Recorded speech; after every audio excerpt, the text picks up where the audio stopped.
Për të rritur cilësinë e shërbimit të ofruar në urgjencë, e organizuam sipas standardeve këtë shërbim. Këtë video të publikuar një ditë më parë në internet nga kryeministri Edi Rama për të treguar ndryshimin në sektorin e shëndetësisë, Partia Demokratike e quan mashtrim. Koordinatoria për marrëdhëniet me publikun Grida Duma në një dalje për mediat tha se Rama jo vetëm nuk mbajti premtimin për shëndetësi falas, por tashmë po u servir shqiptarëve një realitet që nuk ekziston. Video mashtrimi që publikoi dje tregon dështimin që ai nuk e pranon kokën e tij dhe e zëvendëson me zhvillime virtuale videosh. Më shumë se kur dhe asnjë ditë nuk ka qenë kaq keq shëndetësia sa sot me Edi Ramën.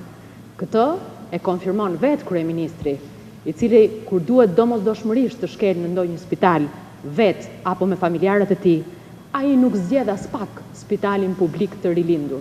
Zgjedh spitalet private ose të shkojë në klinikat jashtë vendit. Sipas Partisë Demokratike, shërbimi shëndetësor është kthyer në monopol pasurimi për klientët e kryeministrit.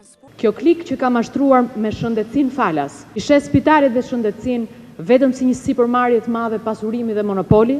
Opozita thotë se në spitale mungojnë mjekimet për pacientët, ndërsa mjekët dhe infermierët janë nën presion.